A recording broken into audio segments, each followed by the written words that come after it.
Hello दोस्तों, नमस्कार। आपका हमारे यूट्यूब चैनल पर स्वागत है। आइए देखते हैं साइंस का प्रैक्टिस सेट।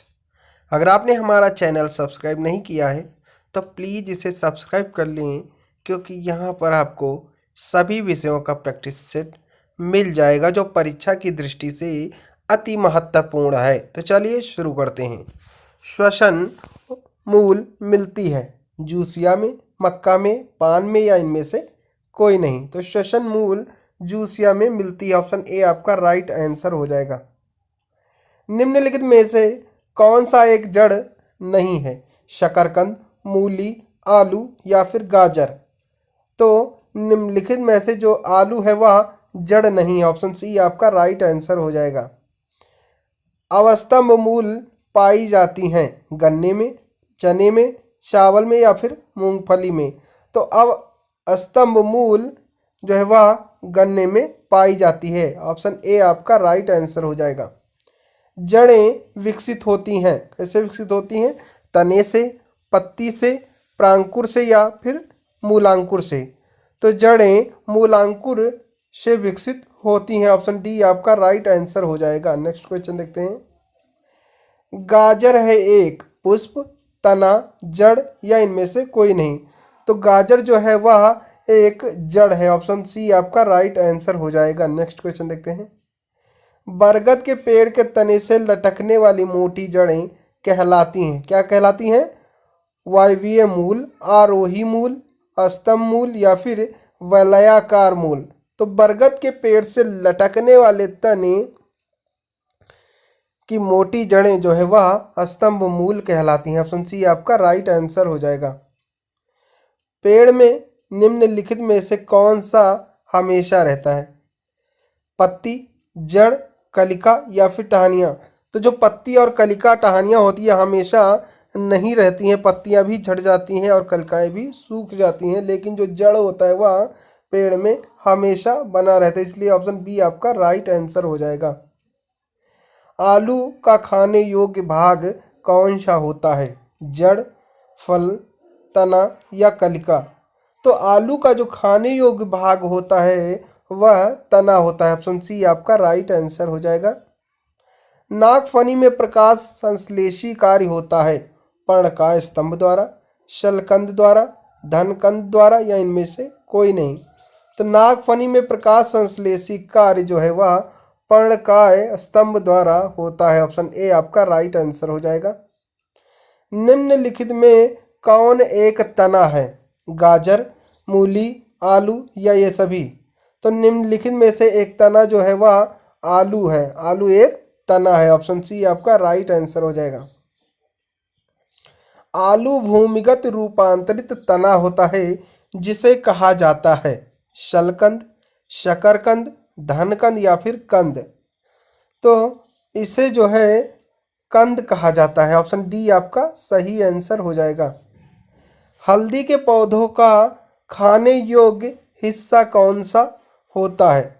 फल, प्रकंद, कंद या फिर जड़। तो हल्दी का जो खाने योग्य हिस्सा होता है वह प्रकंद होता है, उसे हम प्रकंद बोलते हैं। इसलिए ऑप्शन बी आपका सही आंसर हो जाएगा। अदरक क्या है? राइजोम, बल्ब, जड़ या इनमें से कोई नहीं।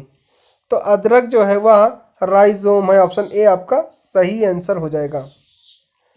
प्याज किसका परिवर्तित रूप है? जड़, पुष्प, तना या फिर फल। तो प्याज तना का परिवर्तित रूप है। ऑप्शन सी आपका सही आंसर हो जाएगा। वे पौधे जिनमें कभी पुष्प नहीं बनते हैं क्या कहलाते हैं? क्रिप्टोगेम्स, एंजियोस्पर्म, जिम्नोस्पर्म या इनमें से कोई नहीं। तो वह पौधे जिनमें कभी पुष्प नहीं बनते हैं वह क्रिप्टोगेम्स कहलाते हैं। ऑप्शन ए आपका सही आंसर हो जाएगा। संसार का सबसे बड़ा पुष्प किसके द्वारा उत्पन्न होता है? लॉरेंस द्वारा, रफलीसिया द्वारा, ड्रोसेरा द्वारा या इनमें से कोई नहीं। तो संसार का सबसे बड़ा पुष्प रफलीसिया द्वारा उत्पन्न होता है। ऑप्शन बी आपका सही आंसर हो जाएगा। संसार का सबसे छोटा पुष्प कौन सा है? वुल्फिया, कमल, गुलाब या रफलीसिया। तो संसार का सबसे छोटा पुष्प वुल्फिया है। ऑप्शन ए आपका राइट आंसर हो जाएगा। नेक्स्ट क्वेश्चन देखते हैं। जीवन चक्र की दृष्टि से पौधे का सबसे महत्वपूर्ण अंग कौन सा है? तना, जड़, पुष्प या फिर पत्ती? तो जीवन चक्र की दृष्टि से पौधे का जो सबसे महत्वपूर्ण अंग है वह पुष्प है। ऑप्शन सी आपका सही आंसर हो जाएगा। कौन एक जीवित जीवाश्म कहलाता है? ऑप्शन है जिंकगो, शाइक्स, पाइनस या इनमें से कोई नहीं।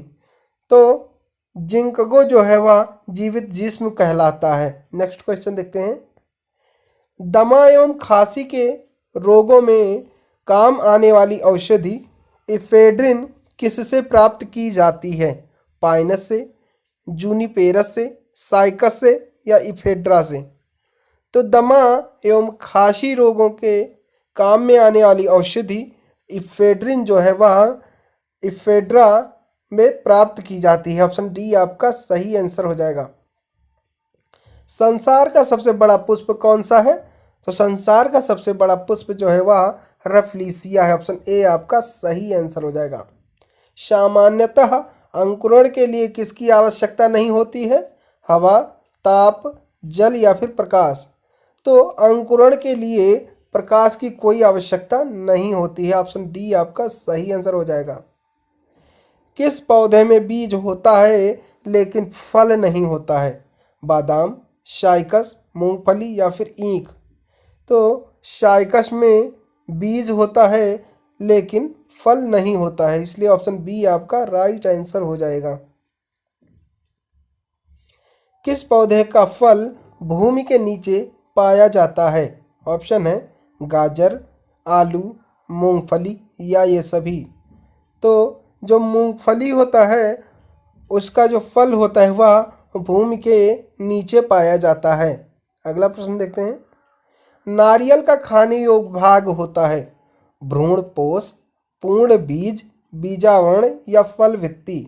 तो नारियल का खाने योग्य जो भाग है वह भ्रूणपोष है। ऑप्शन ए आपका सही आंसर हो जाएगा। सुगंधित पुष्पों में परागण किसके द्वारा होता है? कीट, पक्षी, जल या फिर वायु? तो सुगंधित पुष्पों में परागण जो होता है वह कीटों के द्वारा होता है, इसलिए ऑप्शन ए आपका राइट आंसर हो जाएगा। अनिषेक जनन प्रायः किसमें दिखाई देता है? लीची में, अंगूर में, सभी तरह के फलों में या आम में? तो अनिषेक जनन जो है वह प्रायः अंगूर में दिखाई देता है, इसलिए ऑप्शन बी आपका राइट आंसर हो जाएगा। तना काट आमतौर पर किसके प्रवर्धन के लिए प्रयोग किया जाता है? केला, कपास, गन्ना या फिर लीची? तो तना काट आमतौर पर गन्ना के लिए प्रयोग किया जाता है। ऑप्शन सी आपका राइट आंसर हो जाएगा। निम्न में से किस एक की खेती पौधे का प्रतिरोपण करके की जाती है? सोयाबीन, शोरगम, प्याज या फिर मक्का? तो निम्न में से प्याज की खेती पौधे का प्रतिरोपण करके की जाती है। ऑप्शन सी आपका राइट आंसर हो जाएगा। नेक्स्ट क्वेश्चन देखते हैं। एक सत्य फल परिवर्धित होता है पुष्पासन से, दलों से, अंडाशय से या इनमें से कोई नहीं? तो एक सत्य फल परिवर्धित होता है अंडाशय से। ऑप्शन सी आपका राइट आंसर हो जाएगा। निम्न में से कौन सा एक कूट फल होते हैं? आम, काजू, सेब या फिर सुपारी? तो निम्न में से सेब कूट फल होते हैं। ऑप्शन सी आपका सही आंसर हो जाएगा। सर्वाधिक महत्वपूर्ण भोजन किससे उत्पन्न होते हैं? तनों से, पत्तियों से, फलों से या फिर जड़ों से? तो सर्वाधिक महत्वपूर्ण भोजन फलों से उत्पन्न होते हैं। ऑप्शन सी आपका सही आंसर हो जाएगा। चावल का दाना क्या है? ऑप्शन है एक बीज है, एक बीजीय फल है या फल है या ये सभी हैं? तो चावल का दाना एक बीजीय फल है। ऑप्शन बी आपका राइट आंसर हो जाएगा। नाशपाती का कौन सा भाग खाया जाता है? फली, बीजाणु, गूदेदार पुष्पासन या ये सभी? तो नाशपाती का जो है गूदेदार पुष्पासन वाला भाग खाया जाता है, इसलिए ऑप्शन सी आपका राइट आंसर हो जाएगा। बीज किससे विकसित होता है? अंडाशयों से, बीजांडों से, परागण कोशों से या इनमें से कोई नहीं। तो बीज बीजांडों से विकसित होता है। ऑप्शन बी आपका राइट आंसर हो जाएगा। निम्नलिखित में से किसे वर्गीकी का जनक कहा जाता है? अरस्तु को, ट्रेविरेनस को, ल्यूवेनहाक को या फिर लीनियस को? तो वर्गीकी का जनक जो है वह लीनियस को कहा जाता है। ऑप्शन डी आपका राइट आंसर हो जाएगा। वर्गीकरण की आधारीय इकाई है कुल, स्पीशीज, वर्ग या ये सभी? तो वर्गीकरण की आधारीय इकाई स्पीशीज है। ऑप्शन बी आपका सही आंसर हो जाएगा। आलू किस कुल से संबंधित इकाई है? कंपोजिटी, ग्रैमनी, सोलेनेसी या इनमें से कोई नहीं? तो आलू सोलेनेसी कुल से संबंधित इकाई है। ऑप्शन सी आपका सही आंसर हो जाएगा। कपास किस कुल से संबंधित इकाई है? मालवेसी, कंपोजिटी, सोलेनेसी या फिर ग्रैमनी? तो कपास जो है वह मालवेसी से संबंधित इकाई है। ऑप्शन सी आपका सही आंसर हो जाएगा। बैगन किस कुल का पौधा है? ऑप्शन है सोलेनेसी, कंपोजिटी, मालवेसी या इनमें से कोई नहीं? तो बैगन जो है वह सोलेनेसी कुल का पौधा है। ऑप्शन ए आपका सही आंसर हो जाएगा। नेक्स्ट क्वेश्चन देखते हैं। आम का वानस्पतिक नाम क्या है? आम, मंजीफेरा इंडिका, डोकस कैरोटा या ये सभी? तो आम का वानस्पतिक नाम जो है वह यानी साइंटिफिक नेम जो है वह मंजीफेरा इंडिका है। ऑप्शन बी आपका सही आंसर हो जाएगा। दलहन पौधे संबंधित हैं क्रूसीफेरी, सोलेनेसी, लेग्यूमिनोसी या ग्रैमनी? तो दलहन पौधे से संबंधित लेग्यूमिनोसी। ऑप्शन सी आपका सही आंसर हो जाएगा। चाय के पौधों का वानस्पतिक नाम क्या है?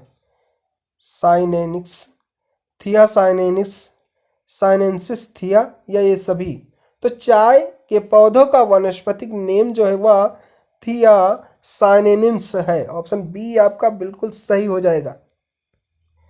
मटर पौधा क्या है? पुष्प है, शाक है, झाड़ी है या इनमें से कोई नहीं? तो मटर का जो पौधा होता है वह एक शाक है। ऑप्शन ए आपका बी जो है वह सही हो जाएगा। लौंग होता है एक शुष्क पुष्प कलिका, बीज, फल या फिर छाल? तो लौंग एक शुष्क यानी पुष्प की कलिका होती है। ऑप्शन ए आपका राइट आंसर हो जाएगा।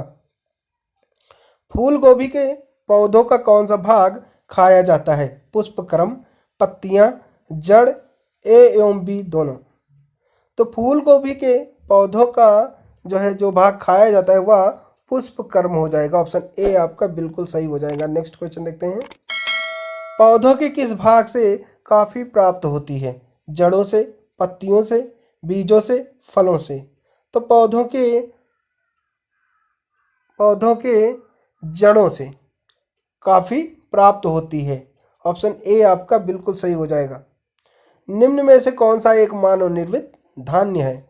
ट्रिटिकम वुलिगर, ट्रिटिकेल, जियामेज या फिर ध्यान? तो निम्न में से ट्रिटिकेल एक मानव निर्मित धान्य है। ऑप्शन बी आपका बिल्कुल सही आंसर हो जाएगा। विटामिन सी का सबसे अच्छा स्रोत है संतरा, नींबू, नारंगी या फिर आंवला? तो विटामिन सी का सबसे अच्छा स्रोत आंवला है। ऑप्शन डी आपका बिल्कुल सही आंसर हो जाएगा। नेक्स्ट क्वेश्चन देखते हैं। तंबाकू की पत्तियों में होता है निकोटीन, कॉल्विसिन, एस्पिरिन या इनमें से कोई नहीं? तो तंबाकू की पत्तियों में निकोटीन होता है। ऑप्शन ए आपका बिल्कुल सही आंसर हो जाएगा। तो thanks for watching my video. अगर आपको हमारा ये वीडियो पसंद आया हो तो प्लीज़ इसे लाइक, शेयर, कमेंट जरूर करें और चैनल पर नए हैं तो सब्सक्राइब करना बिल्कुल ना भूलें। Thank you. जय हिंद, जय भारत।